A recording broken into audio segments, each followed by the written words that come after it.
Figma type variables are officially here, so welcome to your ultimate setup guide and introduction to type variables. We're going to start off by looking at how to set up your type variables, just in a real quick introduction and the collaboration they have with styles before we actually build out an entire brand, alias, and map collection specific to our type variables themselves. It's a real great lesson today, especially with this new release of Figma variables. Let's get started. All right, so let's get started with a real quick introductory example into the different types of type variables, just to get our feet wet a little bit. So type variables in their purest form. So what I'm going to do to start is I'm just going to add some simple text. Let's say join UI collective. Now, what we're going to do first is we're going to look to change our font family and our font weight. So let's say I want to swap the text family from Roboto to Inter. So I can see when I hover over, there's the little variable icon isn't there. When I click it, I can see there's not a variable icon either. And that's actually because I actually don't have a local variable set up that I can apply just yet. So be sure not to get tripped up on that. So I'm actually going to apply a string variable. The name I'm going to call font family to start. And I'm actually going to set the value to the name of the font that I want to apply, which in this case is Inter. Now, I close this. Again, when I hit Roboto, I can still see I don't have the little variable icon. When I hit Roboto, I now see that little variable icon where I can go ahead and apply that variable. I'm going to apply the font family variable, again, which is set to Inter. And when I do that, I can see that that font changes. So, and then again, just as a quick example here, let's say if I wanted to set this to Poppins, I can see that that font changes. So it's the value which dictates the font family that it is. Let me undo that. We'll keep it with Inter. Now let's look at font weight. So very similar type of thing. So I can see here it's set to regular, but let's say I want the variable to be bold. What I'm going to do is I can set this to, oops, not a number. Set this to font weight.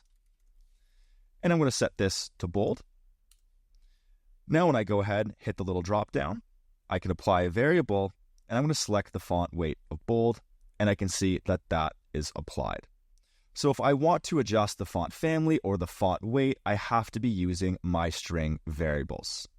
Next, we're going to look at some of the different number variables associated with our type variables.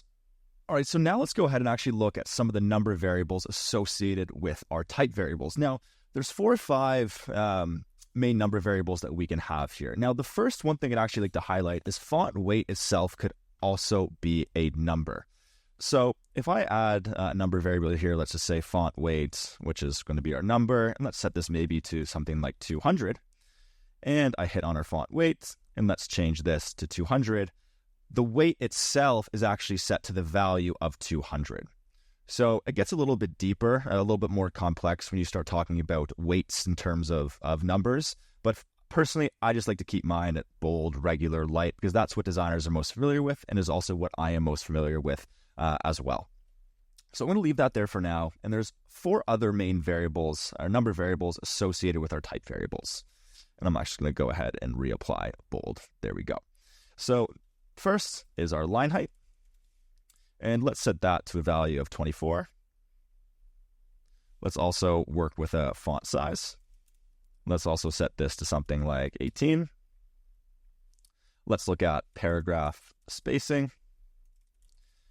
And let's set that to something like 18. And then let's lastly go our letter spacing.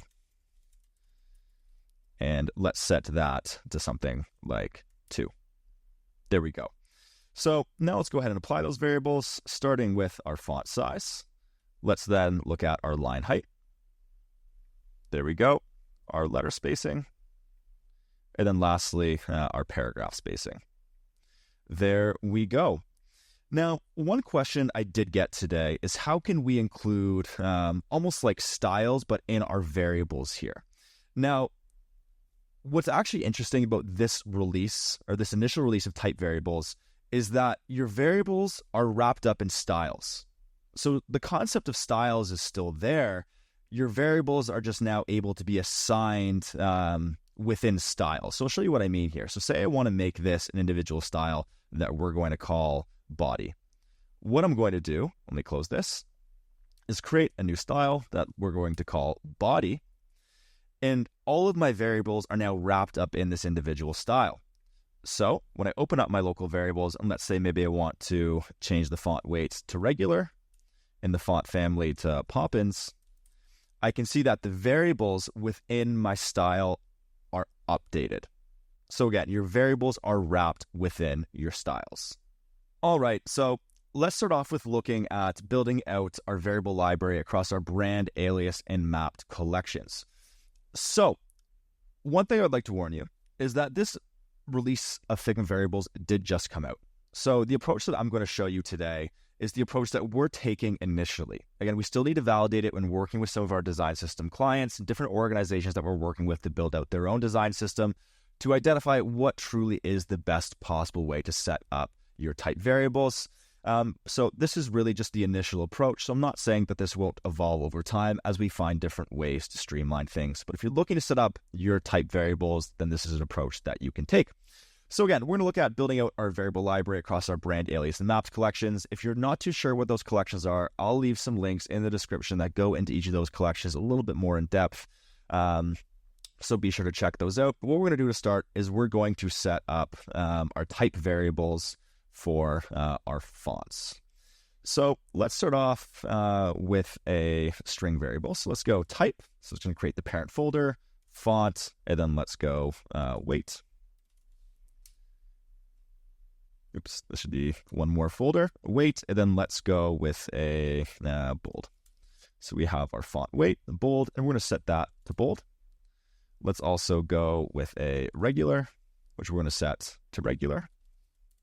And let's also go, we'll do a semi-bold as well. Semi-bold, and we'll set that to semi-bold. And let me just drag this up. There we go. So next, let's look at our font families. So fonts, let's create another string variable for our families.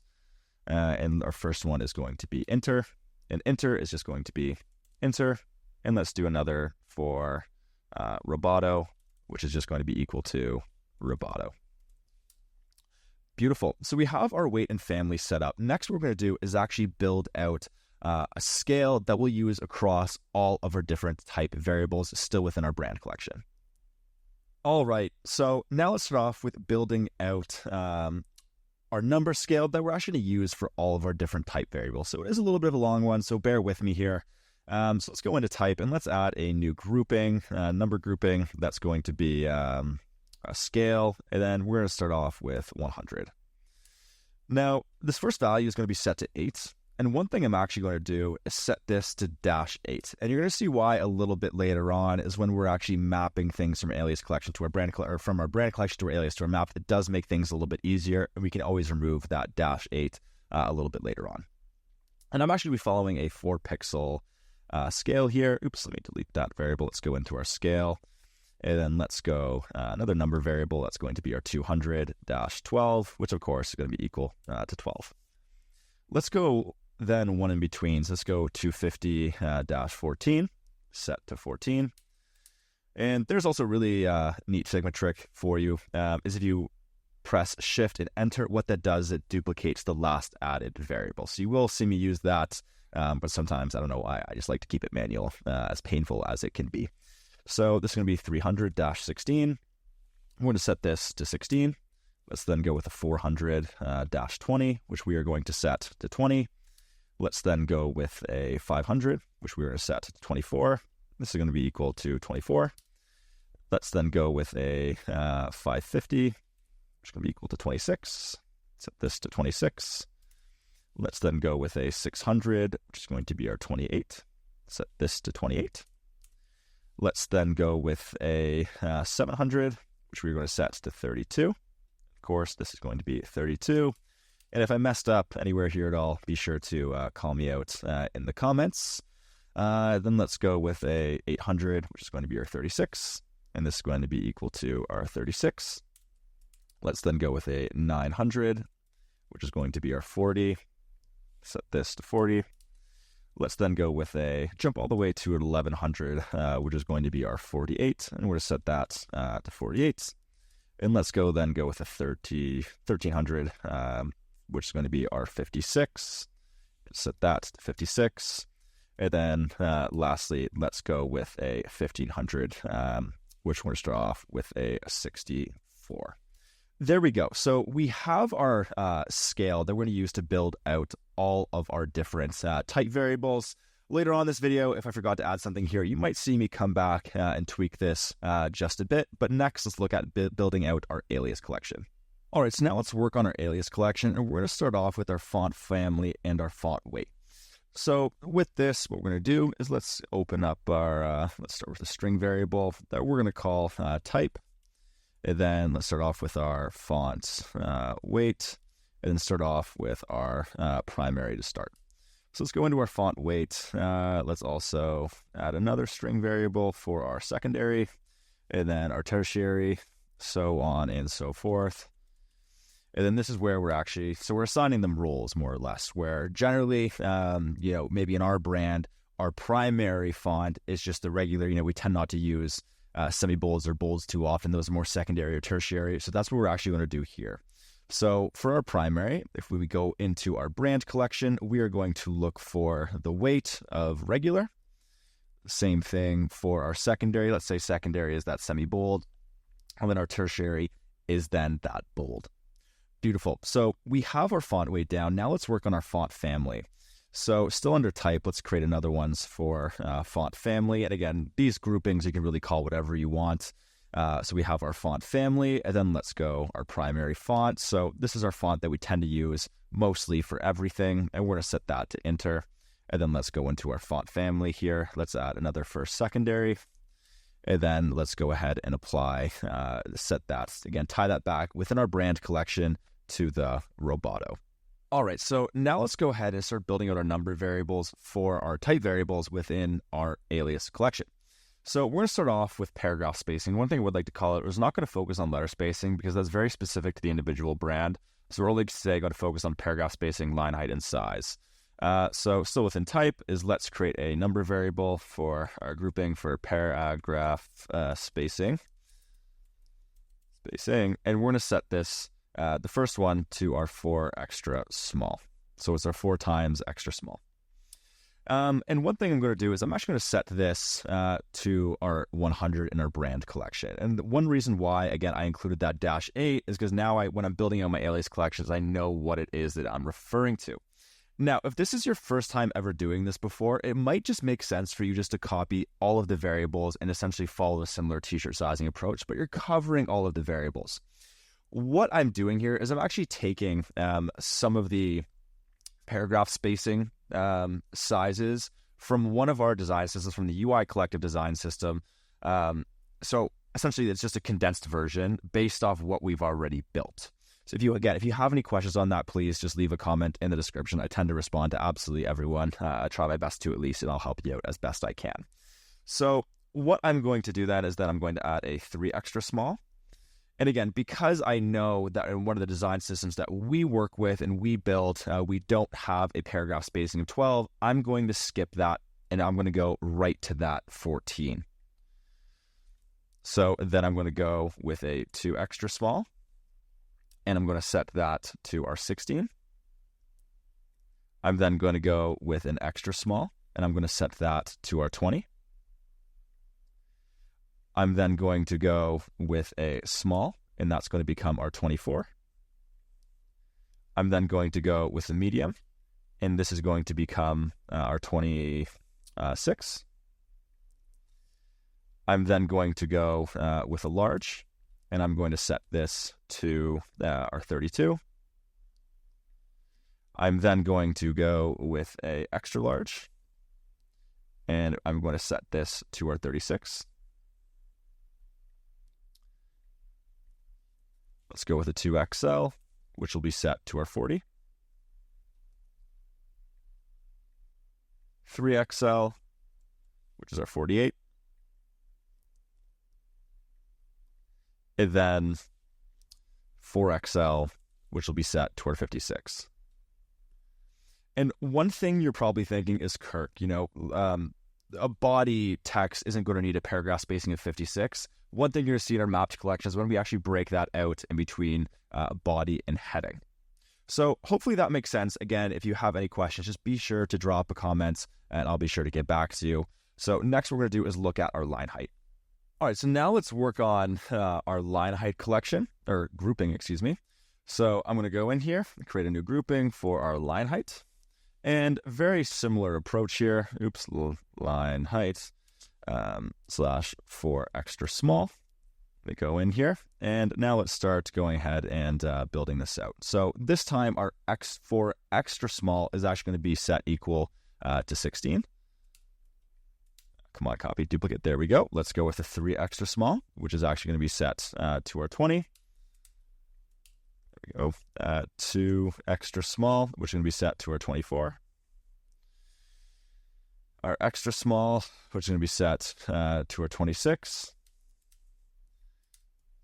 Our small, 28.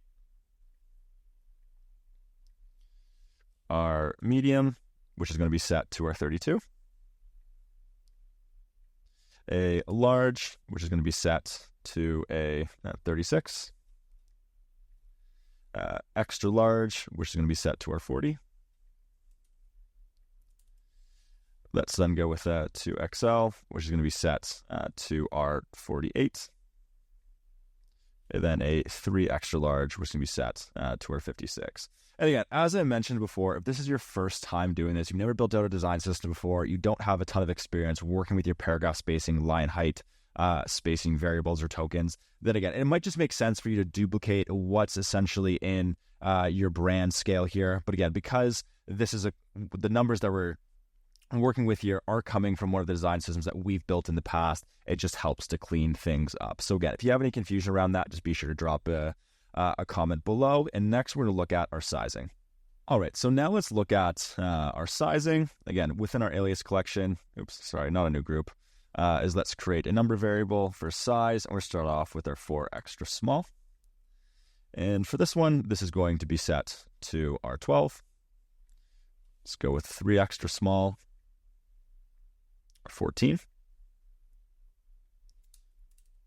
I don't know why it's not, key's not working anymore, but 2 extra small. Let's then go with a 16. And then we're going to have our extra small, which we're going to set to our 20. And then let's go with a medium, or small, excuse me, which we're then going to set to our 24. Let's then go with a medium, and we're going to set that to our 28. Our large, which we're going to set to our 32. Our extra large, which will be our 40. It's a little bit of a jump. And then our extra, 2 extra large, excuse me, which is going to be our 48. There we go. So there we have the alias variables that we need for size, again, tying back to the brand collection. So that completes our alias collection. Now we're going to look at building out our mapped collection. All right, so now let's go ahead and bring in our alias collection into our mapped collection. Now with our mapped collection, one thing that we're going to do is this where we get into some specifics around what are our font families and font weights for our body font and our heading font and all that kind of stuff. So lots of fun here. These are actually the variables that our designer tends to actually consume. So with that, let's get started with our font family to start. So we're going to start off with a, oops, sorry, it's not a number variable we're starting with. It'll be a string variable. So our type, font family, body, primary. So what this is saying is that for our type variable and in our font family, our body, the primary text of our body is going to be our primary text, which ties back all the way to enter. If I recall correctly, let me check that out. Font family, yeah. So our primary is set back to enter. So our secondary, oops, would not be a number. It would be, for our body, it would be that secondary font from our Alias collection. So font family, secondary. Now, you're probably wondering what the purpose of this is. So if I go back to font family and I add another grouping, and we're going to call that heading, primary, let's say my heading font family is a little bit different than the font family of my body. So let's say for this case, I'm going to set that to our secondary, font family secondary, and then within that heading, our secondary is actually then set to that primary. Almost like our heading and body font families are actually inversed. Font family is then set to our primary. So we have our font family set up. Now let's go ahead and look at our font weight. So still within type is let's add another string variable for font weight for our body, and then our primary. And we're going to take a let me hide our font weight, our font family, and we're going to take a very similar approach here. We're secondary, where our primary is then for our body is going to be our font weight primary. And then our secondary, let's say, would be that font weight secondary. And then still within font weight, let's add another one for our heading. So our heading primary. There we go. And let's inverse it again. So our font weight, let's say our primary would be that secondary. And then our secondary would be that primary. Secondary would be that primary. Now, one thing I would also like to call it is if you are new to this type format between your brand alias and mapped collection, is that you do not absolutely need to use every variable in your brand collection or your alias collection in your mapped collection, which is the variables that your designers are ultimately consuming. So in this case, as you can see, I'm leaving out tertiary for now. So next, let's look at building out our mapped collections for line height, paragraph spacing, and size. All right, so now let's look at building out our line height group within our mapped collection. So let's create a new variable for our line height, and starting off with our heading. And the first one we're going to have is our H1. There we go.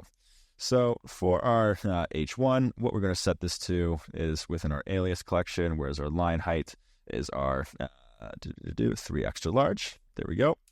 Let's duplicate this. This will be our H2, and we're going to set this to our 2XL. And let's set this to our H3, which is just our XL. Let's set this to our H4, which is just, it's going to be our, am I in the right spot here? Yes, I am. Sorry, I thought something had reset. Let's then go with an H5, which is going to be our medium. Let's then go with an H6. Now pay close attention here, because what I'm actually going to do is I'm actually going to skip small, and I'm going to proceed forward to our extra small. And then I'm going to go with an H7. I'll tell you why in just a sec, which is going to be our 2 extra small and 24. Beautiful. So now that we have that set up, let's look at doing the same thing, but for our body. So let's go with our body, and we are going to start off with let's say, just a large for now. So for our large, what we're going to do is we are going to assign this our line height. We're going to assign this our small. Now, the reason being is if you look at it, so your body is much smaller than your individual headings. So our large is going to be set equal to 28, where we have our 26 and our 32 and our 24. Something that just falls in between. Again, it doesn't necessarily need to be in order. You can mix and match, where your headings might go from 24 to 26, but you don't really see a purpose for a heading with a line height of 28 or 30. So you can go that next level up to accommodate a little bit of a larger size, whereas your body, they tend to be a little bit much smaller. You might not have as many variations in your line height. And again, every brand is different. The numbers that we're showing here in the method is just the numbers that we've mapped with a lot of design systems that we've worked with in the past, and something that tends to work really well. And as I said at the beginning of this video, this approach could change over time, just like your design system. It's never static. It's always moving. So hopefully that clears things up. And again, if you do have any questions there, just be sure to leave them in the comments. So let's still go back into our body. Let's go, actually, just for ease of simplicity, So I don't need to scroll again. Let's then go with our medium, which is going to be our 2 extra small. Let's go with small, which is going to be our, oops, I did it again. Delete that. Let's duplicate. It's going to be our small, and this is going to be our 3 extra small. Let's duplicate, and then this is going to be our extra small, which is going to be tied back, again, within our alias collection to our 4 extra small. So there we have our line height set up. Next, let's look at our paragraph spacing, again, within our mapped collection. All right, so now let's do the same, but for our paragraph spacing. So let's create, a new group that we're going to call our paragraph spacing for our heading. And we're going to start off with a extra small. There we go. Let's go in and let's tie this back to our alias collection for our paragraph spacing. And our extra small for our heading is actually going to be our small. Let's go ahead and duplicate this. Our extra small will be our medium. Our small will be our large. And again, the reason why we're starting our extra small is that small and not smaller is because remember, this is your heading and not your body. Let's go with a, what's next? Our medium, and we're going to set that to our XL. Then we're going to go with a large, which we're then going to set to our 2XL. Let's then go with an XL, which will be our 3XL. And then let's go with you can call it 2XL or also a hero. Hero tends to be the term that everyone is familiar with, which will be our 4XL. So now let's go ahead and do the exact same thing, but for our body. And we're going to start off with our extra small body. This might be used for things like a caption or something like that. So let's go into our extra small, and this is going to be alias for our paragraph spacing. We're going to set this to our 4 extra small, which is our 8. So let's then go ahead and create another one. So let me just copy that. We're going to have small, which is going to be our 3 extra small. We have a medium, which is going to be our 2 extra small. And then let's go with our large, which is indeed, as you guessed it, let me delete this and let's duplicate this just so I don't have to go scrolling again. And our large, which is going to be our extra small, which is going to be set to 20, which makes sense because you don't really want body text to be much bigger than 20 because it almost verges on like that heading size. So I think that makes a lot of sense. Next, we're going to look at our size. So now let's look at our size. So what we're going to do here, just to start, is let's create another grouping, and let's create a number grouping that we're going to call size, heading, and then our H1. There we go. So for that, we're going to set our first type size. Let's go into our alias, look for our size. I really wish they would make this bigger, but it's not the case. This is going to be our our size. Let me make sure this is our alias. Double check. Yeah, our alias, which is going to be our type, our size, our double XL. And this, of course, is going to be set to our 48. So let's go with an H2 then, and let's just go down the line. So XL. Let's go with a large, which will be our H3. Let's go with an H4, which will be our medium. Let's go with an H5, which will be our small. Let's go with an H6. That will be our extra small.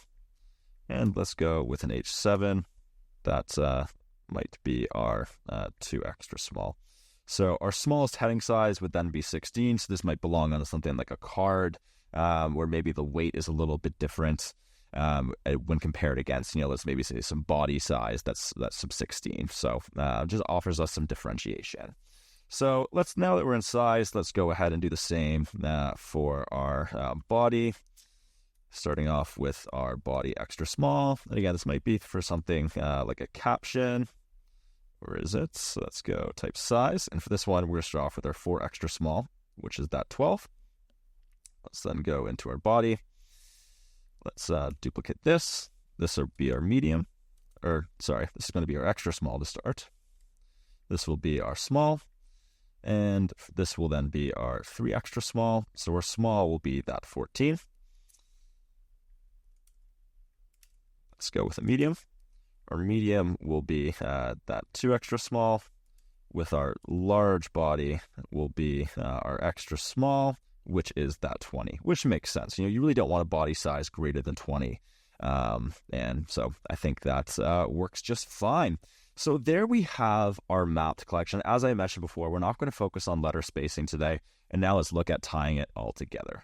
All right, so now let's look at tying it all together. And one thing that's good practice here, actually, before we get to that, one thing I did notice is that I accidentally set our primary font family to a font weight. So I'm just going to go back and change that to a font family. So my apologies there. So let's add some quick texts. Let's say it's hello. And sorry, before I do that, one thing that's good practice is to always scope your properties. So, if you're working with some text and you don't want to have to scroll through your brand and alias collections to get to your mapped. So one thing we're actually going to do is just hide, edit these variables and then toggle so that they are not showing in all supported properties. One thing I have noticed is there are some bugs where I have still seen them, even with that toggled off. So if you are still seeing them, you aren't going crazy. It's probably just a Figma bug. So I'm going to go ahead and edit those variables. There we go. And then for your mapped collection, one thing that's important to note is what I've seen a couple designers do already is say, oh, look, I can toggle this on so it's only showing in text content, but that doesn't actually impact anything here. It appears to be just still for string text variables. So be sure to watch out for that one. So let's then go ahead and apply some of our variables here. So let's start off. So you can see here we have our brand, alias, and mapped collection still showing. Your mapped collection still will show, but because I toggled off your brand and alias collections, they're not showing anymore. I have noticed again, when I was doing this earlier, they weren't there, and all of a sudden they are there. So I think it could just be a Figma bug. So I'm going to set that to primary. Let's go ahead and apply our variable for our, let's go with a font weight. Let's just say this is a body. Let's set that to our regular. Let's apply a size. Again, let's go into our mapped collection and look for our size. Maybe set this to a little large. This is I always get confused between some of these sometimes. So let's go with our line height. So we got our, oh, there we go. So now all of a sudden a brand and alias collection, there's only our mapped collection showing. So we got our, what is it here? It's our line height. So let's look for our line height. And let's maybe set that to a large. Let's go with our paragraph spacing, which we're going to set to our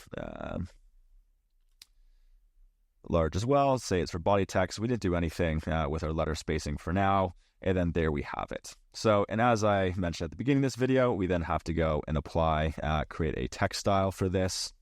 And let's just call this maybe body large, something like that. So, and we'll get into some of the more in-depth styles in a future video, so be sure to hit that subscribe button. And there you have it. There is an overview on your type variables. Thanks for watching today's video, everyone. Just want to encourage everyone to sign up and join our community at uicollective.co. It's totally free to join for all questions relating to design systems, Figma variables, and more. We also have a ton of great free resources on our website, so be sure to check those out. I hope to see you online, UI Collective.